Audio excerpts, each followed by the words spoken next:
14장 남편의 죽음. 남편의 생애를 에워싼 수고와 걱정과 책임에도 불구하고 그는 60대에도 정신과 육체가 활발하고 활기에 넘쳐 있음을 볼 수 있었다. 그는 3번이나 중풍으로 쓰러졌다. 그러나 하나님의 축복과 천성적으로 받은 강한 체질과 건강의 법칙에 엄격히 따름으로써 그는 회복될 수가 있었다. 다시 그는 변함없는 열성과 정력으로 여행하고 설교하고 글을 썼다. 우리는 어깨를 같이하여 36년간 그리스도의 사업에 활동해왔다. 그리하여 우리는 같이 서서 승리의 종국을 보기를 바랐다. 그러나 그렇게 되는 것이 하나님의 뜻이 아니었다.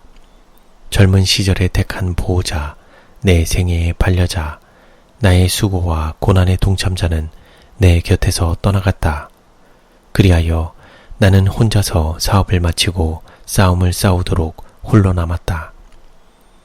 1881년 봄과 이른 여름에 우리는 배틀크릭에 있는 우리 집에서 함께 지냈다. 남편은 그의 사업을 정리하여 태평양 연안으로 가서 저술에 함께 몰두하고자 희망했다. 그는 우리가 저술을 하고 있어야 할 시기에 분명한 사업의 요구와 설교로 적극적 활동을 하게끔 권유하는 형제들의 간청에 응함으로 실수를 범해왔다고 생각했다. 남편은 영광스러운 구속에 관한 문제를 더욱 완전하게 제시하기를 바랬으며 나는 중요한 책들을 준비하는 일을 오랫동안 생각해왔다. 우리는 다 같이 우리의 정신적 힘이 줄어들지 않고 있는 동안 이 일을 마쳐야 한다는 것과 전쟁의 열기에서 벗어나 쉬면서 하나님께서 우리의 마음에 넣어주신 귀중한 진리의 빛을 사람들에게 나누어주는 것이 우리 자신과 하나님의 사업을 위하여 마땅히 해야 할 의무임을 느꼈다. 남편이 죽기 몇 주일 전에 나는 배틀크릭에 있으면 틀림없이 우리에게 닥쳐오는 부담에서 벗어날 수 있는 곳에서 일터를 찾는 것이 중요한 일이라고 그에게 주장했다. 거기에 대한 답으로 그는 우리가 떠나기 전에 주의가 필요한 여러 가지 문제들, 곧 누군가가 맡아야 할 의무들에 관하여 이야기했다. 그런 다음에 그는 심각한 표정으로 이렇게 질문했다. 이 사업을 할 사람들이 어디에 있는가?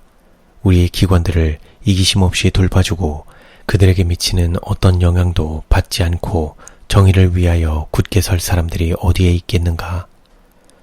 눈물을 흘리면서 그는 배틀크릭에 있는 우리의 기관들에 대한 염려를 표명했다.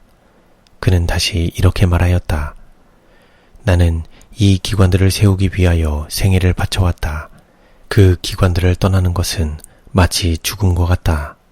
그것들은 나의 자녀들과 같다. 그러므로 나는 그것들에게서 나의 관심을 분리시킬 수 없다. 이 기관들은 특별한 사업을 하기 위한 주님의 기구들이다.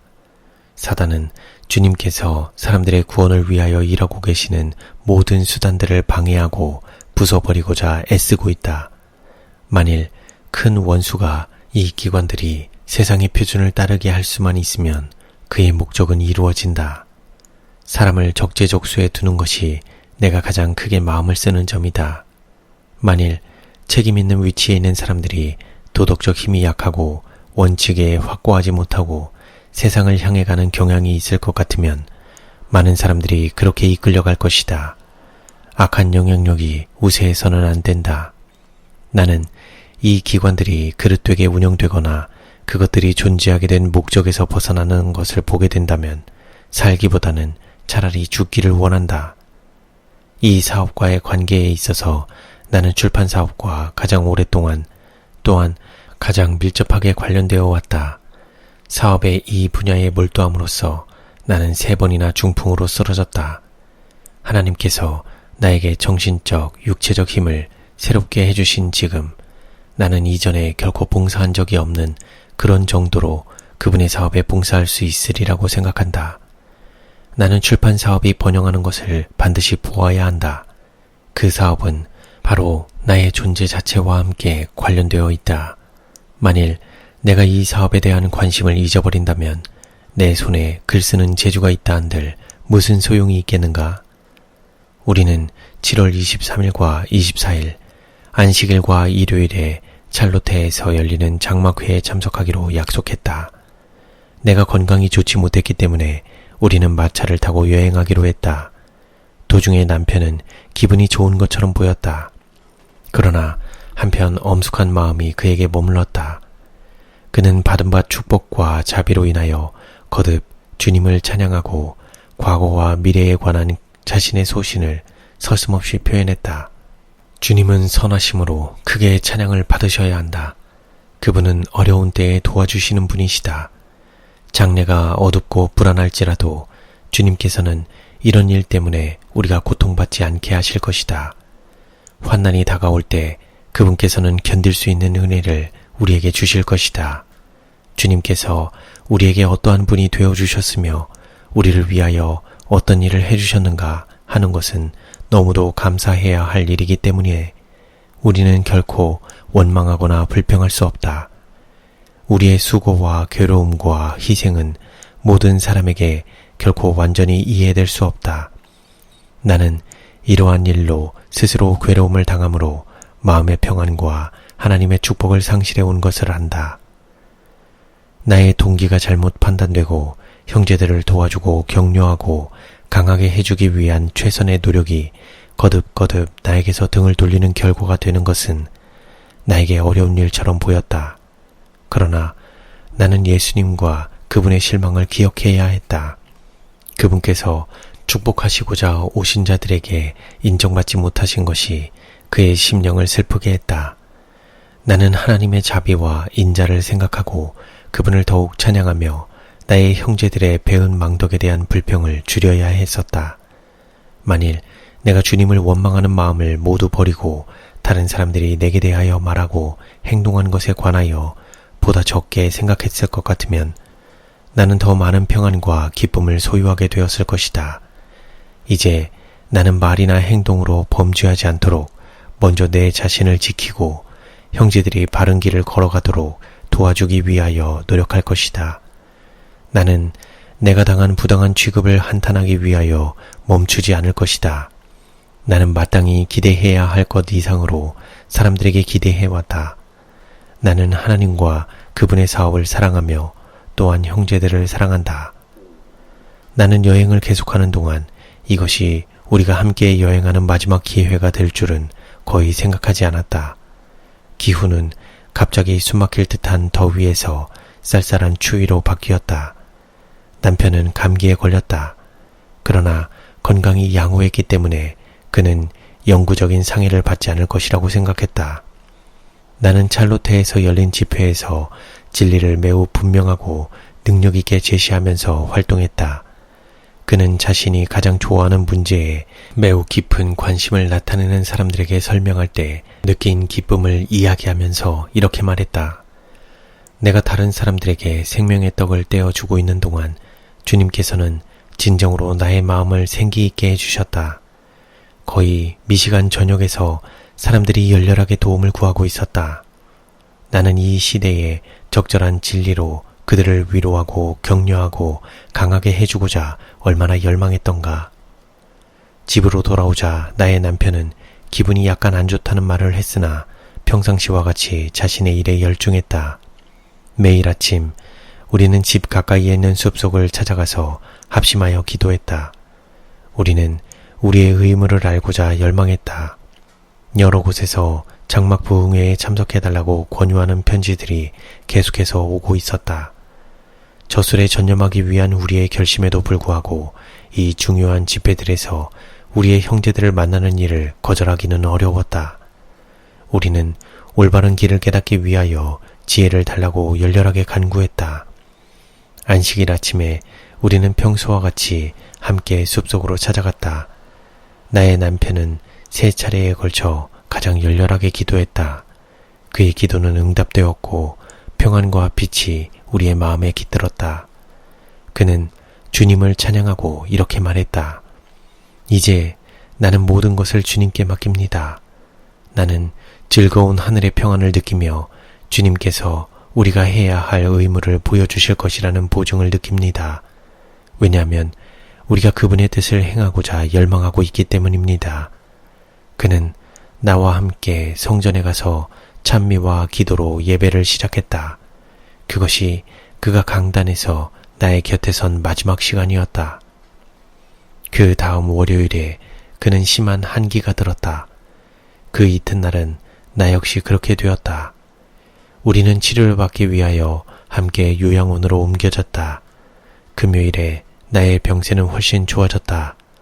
그때 의사가 나의 남편이 잠들 것 같으며 상태가 위독하다고 알려주었다. 나는 즉시 그의 병실로 갔다.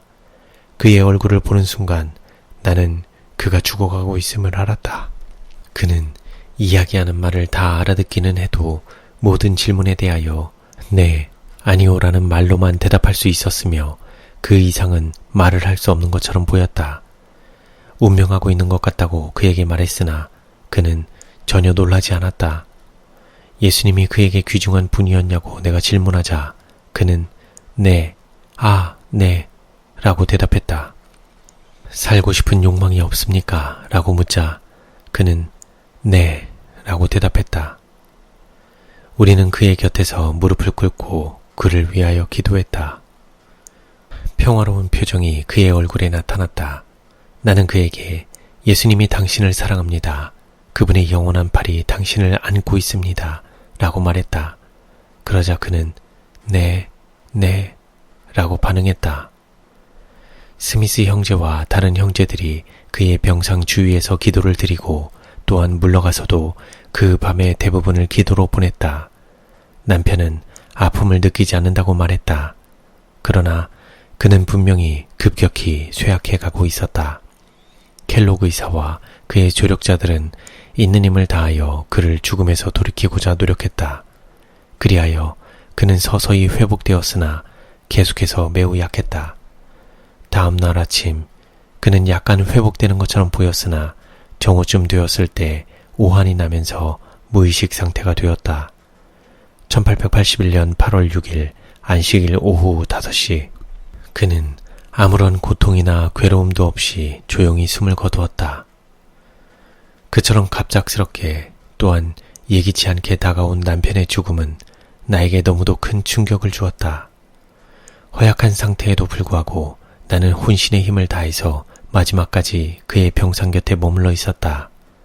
그러나 죽음으로 그의 눈이 감겨지고 생명력이 떠나가 버리는 것을 보았을 때 나는 완전히 기운을 잃어버렸다. 한동안 생사간을 왕래하는 것처럼 보였다. 생명의 불꽃이 너무도 희미하게 타고 있었으므로 한번 불어버리면 꺼져버릴 수 있을 정도였다. 밤이면 나의 맥박은 너무도 약해지고 호흡은 점점 더 쇠약해져서 마침내 중지될 것처럼 보이기까지 했다. 오직 하나님의 축복과 의사와 간호원들의 끊임없는 진료와 보호에 의하여 나의 생명은 보존되었다. 비록 남편의 죽음 후에 병상에서 일어나지는 못했지만 나는 그의 장례식에 참석하기 위하여 그 다음 안식일에 성전으로 옮겨졌다. 설교가 끝난 후 나는 슬픔과 사별의 시간에 주어진 그리스도인 소망의 귀중함을 증거할 사명감을 느꼈다. 일어나자 나에게는 힘이 주어졌다. 그리하여 나는 약 10분 동안 모인 회중들 앞에서 하나님의 자비와 사랑을 찬양했다. 예배를 마치자 나는 남편이 부활의 아침까지 편히 쉬게 될 오크힐 묘지까지 그를 따라갔다. 나의 육체적 힘은 그 타격으로 너무도 쇠약해졌다. 그러나 하나님의 은혜의 능력은 그 큰 사별의 슬픔에 처한 나를 지탱해 주었다. 남편이 마지막 숨을 거두는 것을 보았을 때 나는 예수님이 나의 생애의 이전 어느 때보다 더욱 귀중하신 분임을 느꼈다.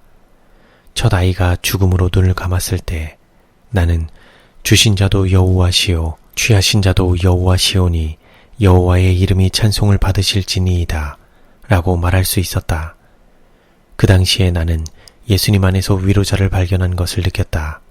그리고 막내 아이가 나의 팔에서 떠나가고 나의 곁에 있는 베개를 베고 있던 그의 작은 머리를 더 이상 볼 수 없게 되었을 때도 나는 주신 자도 여호와시오 취하신 자도 여호와시오니 여호와의 이름이 찬송을 받으실지니이다 라고 말할 수 있었다. 그러나 그의 많은 애정을 의지해 오고 36년간 함께 활동해온 그를 빼앗겼을 때 나는 두 손을 그의 눈 위에 얹고 나의 보배를 부활의 아침까지 주님께 의탁합니다 라고 말하게 되었다.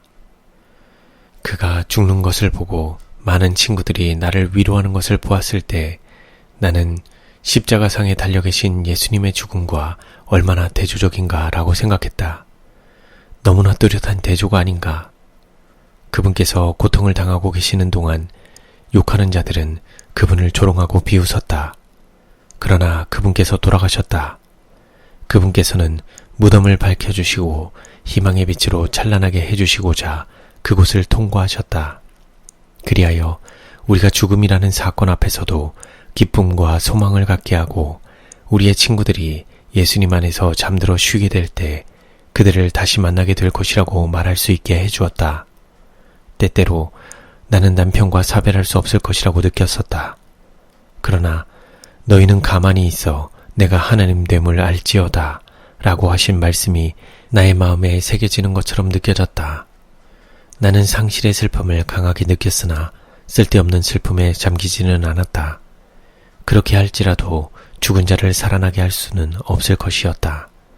만일 내가 그렇게 할 수 있을지라도 그를 평화롭게 잠든 상태에서 일으켜 다시 생애의 투쟁에 몰두하게 할 만큼 나는 이기적인 사람은 아니다.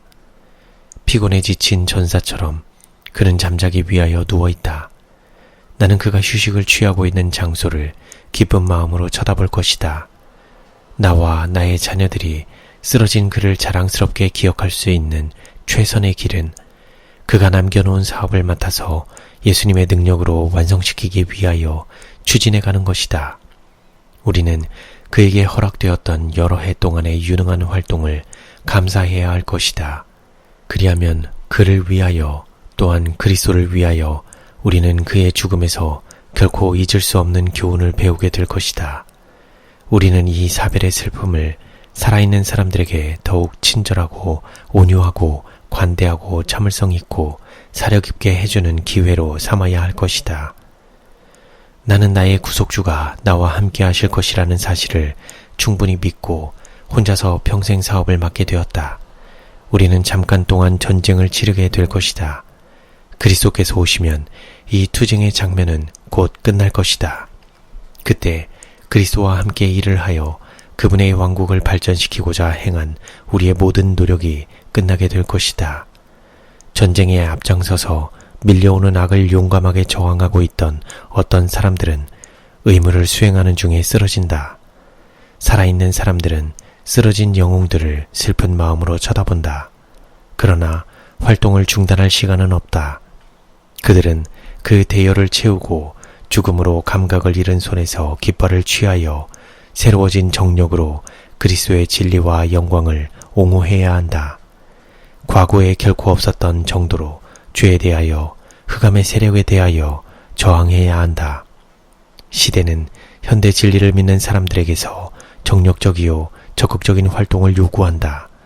만일 우리 구주께서 오시는 시간을 기다리는 것이 너무 지루한 것처럼 보이고 고난으로 기가 꺾이고 수고에 지쳐버린 나머지 전쟁에서 명예롭게 물러나는 특권을 얻는 것이 너무도 초조하게 느껴진다면 우리는 세상에서 폭풍과 투쟁을 겪고 그리스도인의 품성을 완성하고 하나님 우리 아버지와 우리의 맏형님이신 그리스도를 더욱 잘 알고 많은 영혼들을 그리스도께로 인도하는 주님의 사업을 하기 위하여 남아있다는 사실을 기억해야 하며 그 사실을 기억함으로 온갖 불평을 그쳐야 한다. 지혜 있는 자는 궁창의 빛과 같이 빛날 것이요 많은 사람을 옳은 대로 돌아오게 하는 자는 별과 같이 영원토록 비치리라.